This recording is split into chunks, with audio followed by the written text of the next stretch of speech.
Днес спокойно можем да кажем, че доброкачествената простатна хиперплазия е социално значим проблем, особено при мъжете над 50 години.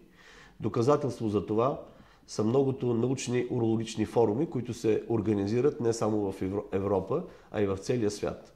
На второ място трябва да знаем, за информация на нашите зрители, че ДПХ не е заболяване, а е състояние.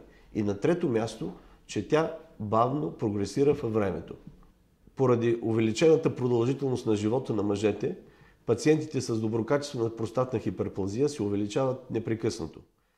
В България това важи също.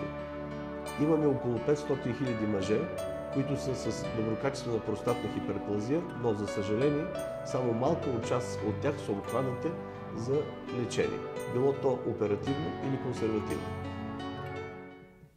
Доброкачествената простатна хиперплазия, или както ще я наричам по-нататък ДПХ, се дължи на промяна в хормоналния статус на мъжа. С напредване на годините мъжките полови хормони намаляват, а се увеличават женските. С това простатната жлеза се разраства, притиска уретрата в областта на простатата и се появяват оплакванията, които са свързани с това състояние. Пред нашите пациенти най-често стои въпроса, кога те трябва да потърсят специализирана помощ от лекар и най-добре в случая уролог. Затова сега ще спомена някои от най-честите оплаквания, които са свързани с ДПХ. А именно, когато пациента започне да става нощно време често, т.е. по 2-3 пъти, когато струята започне да става по-тънка и вяла, когато той трябва да изчаква тръгване на струята или след свършване на уринирането тя продължи да изтича на капки, когато получи един неудържим позив за уриниране, когато се движи по улицата, именно това е момента, когато той трябва да потърси консултация.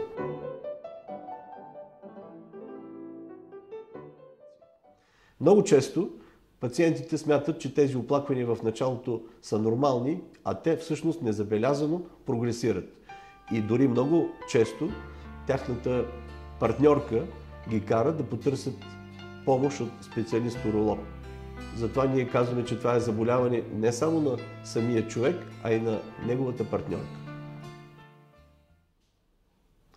Много често пациентите задават въпроса какво трябва да се направи в случаите, когато те забележат тези оплаквания при тях. Тоест, те трябва да отидат при своя личен лекар, който поне веднъж в годината да изследва техния простатен специфичен антиген.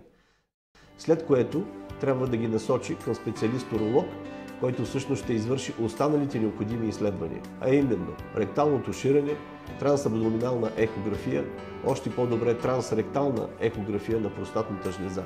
По този начин ще се избегне самолечението, а всъщност и ранна диагностика на другото сериозно заболяване на простатата, а именно простатния карцином.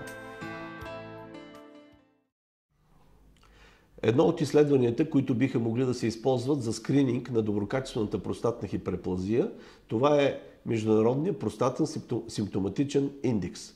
Той представлява един въпросник от 7 въпроса, като първите 5 въпроса са свързани именно с състоянието на пациента, именно неговите оплаквания. Последният въпрос е свързан с неговото качество на живота. Всеки въпрос има 5 възможни отговора от 1 до 5. Съответно, пациента може да набере от 0 до 35 точки. Тоест, когато е събрал 35 точки, неговото състояние е такова, че той задължително трябва да отиде на консултация с уролог. Една от възможностите за лечение на доброкачествената простатна хиперплазия, това е консервативното лечение.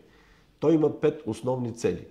На първо място, това е да забави прогресията на процеса, на второ място да облегчи оплакванията на пациента и да удължи светлия период, когато той не взема някакви лекарства за консервативно лечение. Също така, консервативното лечение намалява броя на пациентите, при които може да се получи остра ретенция на урината, т.е. той да не може да уринира, и също така риска от необходимост от оперативно лечение. Днес консервативното лечение на доброкачествената простатна хиперплазия може да се провежда с 3 групи медикаменти. Това са алфа-блокерите, инхибиторите на 5-алфа-редуктазата и фитопрепаратите. Първите 2 групи са медикаменти на избор, които отчитат голям ефект върху увеличената простатна жлеза. Напоследък има редица проучвания, които показват, че някои от тях могат да се комбинират, за да може ефектът им да бъде по-силен и по-продължителен. Ние задължително трябва да кажем и да споделим с нашите пациенти, че те трябва да избягват самолечението. Тоест, един препарат може да е добър за един пациент, но той може да не е подходящ за неговия близък. И аз бих могъл да кажа нещо, което споделям с моите студенти. Когато мъжът загуби удоволствие от уринирането, той трябва да отиде на уролог.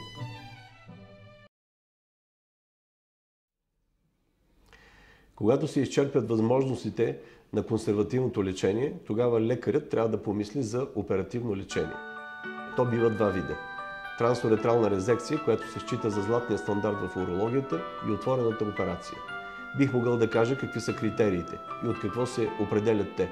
Това е именно големината на простатната жлеза, нейният обем и количеството на остатъчната урина. Когато простатната жлеза е с обем до 40 кубика, тогава ние спокойно можем да провеждаме консервативно лечение. Когато е между 40 и 80 кубика, тогава тя е подходяща за трансуретрална резекция. Когато стане над 80-90 кубика, тогава ние предпочитаме да извършим отворена операция.